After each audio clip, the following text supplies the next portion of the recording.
This is for the taxpayers in the United States of America and the decent people that have no clue of the justice system. The real behind-the-scenes story of the East Side Laundromat Rapists, written by Steven Perez. Lawsuits are the cornerstone of American justice system, where the statue Lady Justice wears a blindfold, symbolizing opportunism in a world where millions of tragedies are a common occurrence. Even the eye in the center of the pyramid on the American dollar bill is a sign of knowledge hidden not to reveal this planet many secrets. As we embark into a new civil year, civil suits are at all-time high. That number is increasing rapidly. Allegations pertaining to corruption are not a game, even when the parties involved are sworn by the Constitution to uphold the law, no matter what. In today's society, humans tend to forget we are united in one common goal: life. We move in a circumference that is known as Mother Earth. 6 billion people indirectly feed off each other through what is called kinetic energy. Unfortunately, that energy is not always positive. In our everyday life, we want to be journalists. Through vivid imagination, descriptive details, pictures are painted. Some are colorful and others are in black and white, all telling unique stories. Newspapers, TVs, and other mass publications tell stories of misfortune and remarkable deeds. Respected journalists around the world seek out the truth through fact-finding and solid research. That way, a story is told.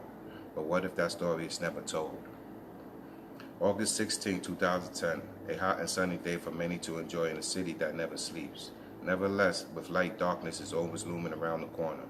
That darkness will come a little earlier than sunset. 4 plainclothes officers with their guns drawn will make sure of that.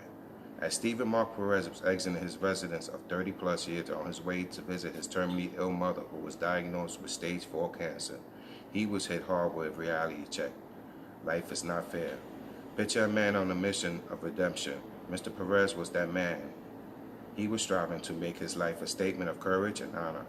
On October 2, 2009, Mr. Perez was released into society with a goal: to secure a future for himself and become a total citizen with a past that would not dictate his future.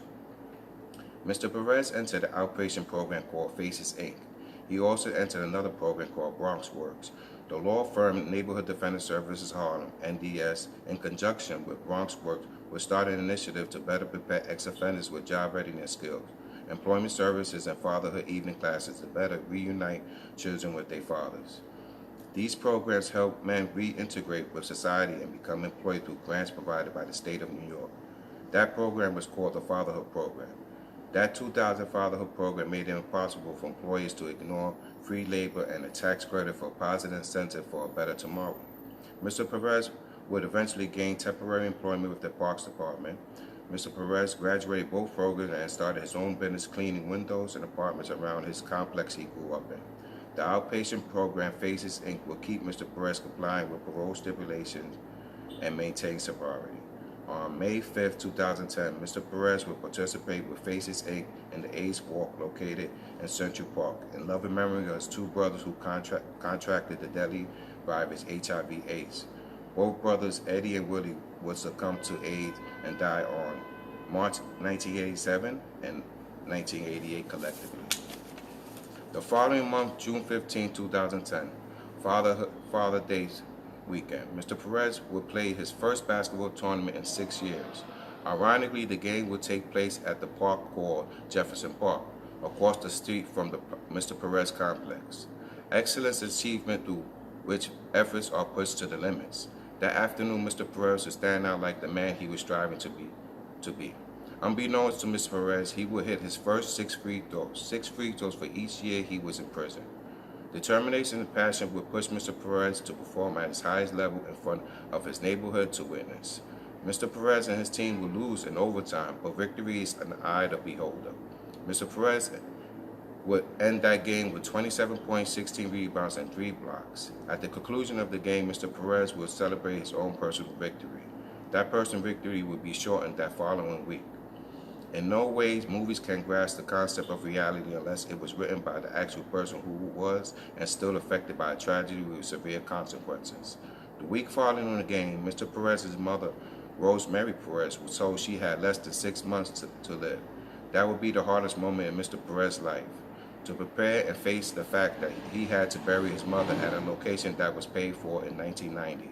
The burial spot occupied his uncle, and next to that spot lays his grandmother and two brothers. Mr. Perez's job was simply to save enough money to bury his mother. The afternoon of 8/16/2010, as Mr. Perez was leaving his residence, the Grim Reaper would whisper something into his ear. Put your hands in the air. Even though the Grim Reaper is a mystical entity, there's nothing mystical about this unique story. Mr. Perez was cuffed and thrown into an unmarked car in front of his whole community like a common criminal. No matter how much you change, you still have to pay for your past. That day was the last time Mr. Perez would ever be free. One of the longest running shows on TV is that of SVU, Special Victim Unit Police, whose sole purpose is to investigate special high-profile cases. For Mr. Perez, this was not an episode on TV. This was life. The lead detective, Lizette Gutierrez, would question Mr. Perez about his whereabouts on the morning of Sunday at 4:20 a.m. An older lady was assaulted and raped by an individual that fit Mr. Perez's description. The older lady was sexually assaulted on the FDR pier behind Mr. Perez complex, 1199. Mr. Perez was questioned at length and asked to give DNA. Mr. Perez agreed and also participated in the lineup. Both victim and witness would clear Mr. Perez of any involvement. Just like the TV show, in the office with 7 total officers, they would put Mr. Perez in another cell and tell him that he is going to court to be arraigned. Mr. Perez was told not to ask any question and to shut the F up. While at court, Mr. Perez watched the DA implicate him in that rape and fabricate testimony and charges for trespassing out of a complex Mr. Perez grew up in. Mr. Perez makes the necessary arrangements to have NDS represent him in that case. District attorneys are Teflon dons of a court system that gives them immunity of prosecution. This immunity, coupled with side-door treaties, has tarnished a court system that is filled with deception and will do anything to win by any means necessary, especially when nobody's questioning the system. In the time Mr. Perez spent in jail, the DA in said case will call his management company at 1199 and inform them that Mr. Perez is a suspect in a rape. Modern technology takes up to 24 hours to 72 hours for a DNA match. That was the true fact that Mr. Perez was held illegally. The DNA came back negative and Mr. Perez was still not released. For 3 Sundays in a row, systematic rapes occurred and were put in the paper. On the 4th Sunday, the first week of September, the rapist known as the East Side Laundromat Rapist was apprehended by no other than SVU officer Lizette Gutierrez, shield number 5336. Gutierrez will get a high-profile arrest and her picture in the paper with Samuel Rivera. Still, Mr. Perez was not released. The remaining time Mr. Perez would spend in jail, his mother would take a turn for the worse. She would be given morphine for her stage 4 cancer. The apartment was broken into and everything was stolen. Mrs. Perez gives up the duplex apartment and closed that chapter of their life. Finally, Mr. Perez, all in all, on the 15th day of September, thanks to NDS of Harlem, but freedom have its course. Mr. Perez could not enter any building on 1199, if so, he will be arrested on site. The business Mr. Perez was establishing will be no more. 2 weeks later, Mrs. Perez will leave New York to live with her daughter in Florida. Mrs. Perez will succumb to cancer on October 18, 2010. Mr. Perez and his sister had no choice to cremate his mother. That burial spot his mother paid for in 1990 still will only occupy his uncle. On November 1st, 2010, Mr. Perez will get the trespassing case against him dismissed, thanks to a fictitious address. That week, Mr. Perez will consult with a civil attorney. The lawyer Mr. Perez signed to handle his civil case against Lizette Gutierrez and 1 through 6 John Doe officers is recognized as a seasoned trial attorney who has handled cases from New York to California and has 30 years experience, and once was a DA. Mr. Giordano handled many high-profile cases. One of Ms. Giordano cases settled for $2.5 million, Havers versus America Transit in Bronx County, 2004. Now Mr. Perez would have to wait to get his time in court, this time civil court. Mr. Perez will spend the next 2 years in limbo. Society frowns upon homeless people as the worst society has to offer. They are offenses to the common eye and reek of failure. Mr. Perez will fit perfectly into that equation. Not every homeless situation is the same. Mr. Perez will stay in various shelters and halfway houses in order to stay off the street.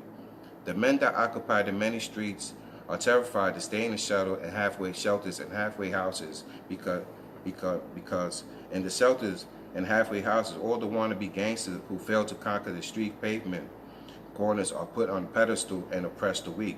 The wannabe steal, rob, participate in drug selling, excessive drug use, and drinking. Every homeless person is not a degenerate and or a loser. Only when the deck is stacked against them and there is no poker face to show the world you did not fold your hand, the hand was dealt to you. Mediation date, November 2012. As Mr. Perez and his lawyers sat for mediation hearing, Michael A. Cardozo, counsel of the City of New York City, stated that since the plaintiffs have not submitted summary judgment, the city has an offer of $10,000. Mr. Perez sat puzzled because he did not understand a word that was being said. In fact, Carmen S. Giordano should have gotten an Academy Award for his role in not doing his job. Unfortunately, due to the fact Mr. Perez was living in the streets, he had to take a final offer of $17,500. How much is a human life worth? All the paperwork Mr. Perez collected, signatures of clients he had, credit card bills, and all the valuable items he had at the time of his abduction, worthless.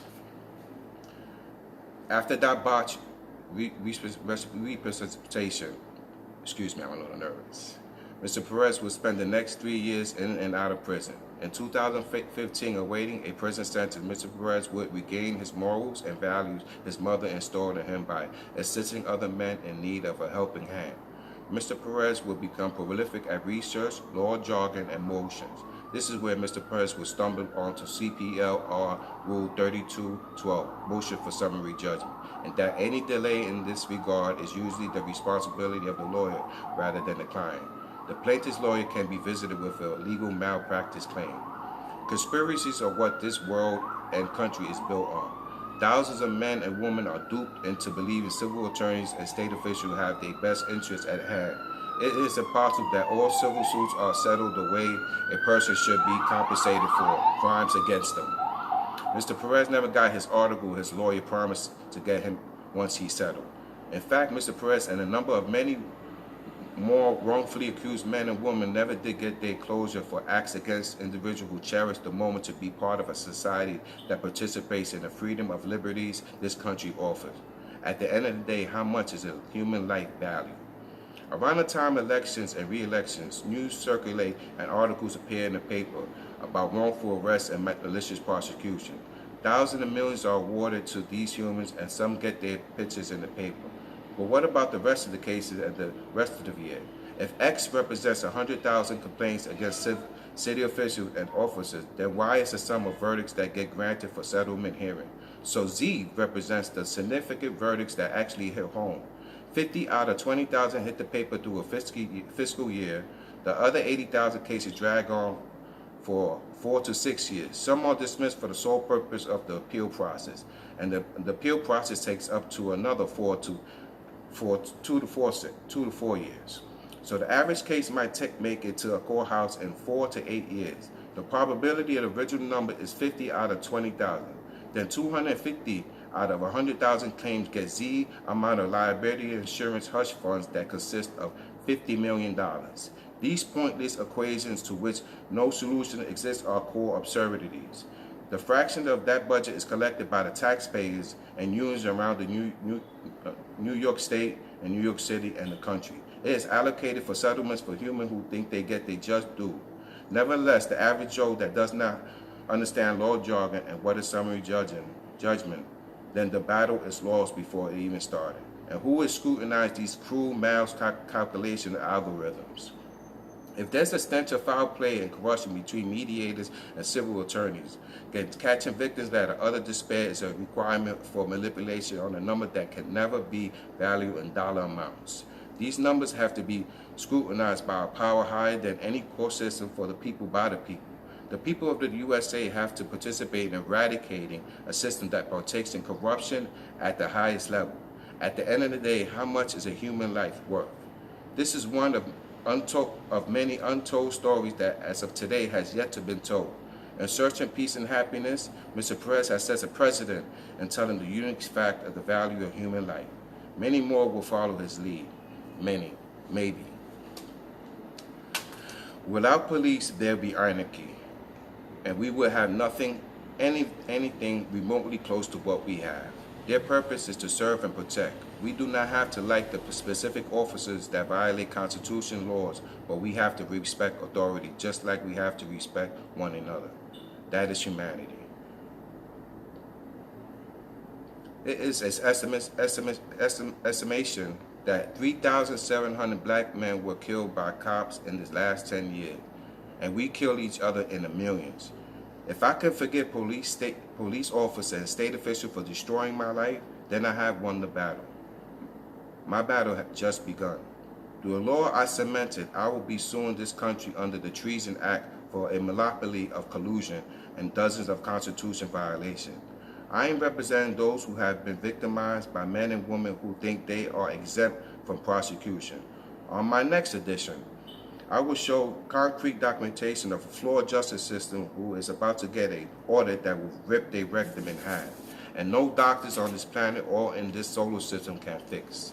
I thank the people on earth who are decent to one another, who do not criticize individual choice of attire, looks, extreme eating habits, and social status. My name is Steven Perez, but you could call me I'm Human. Thank you.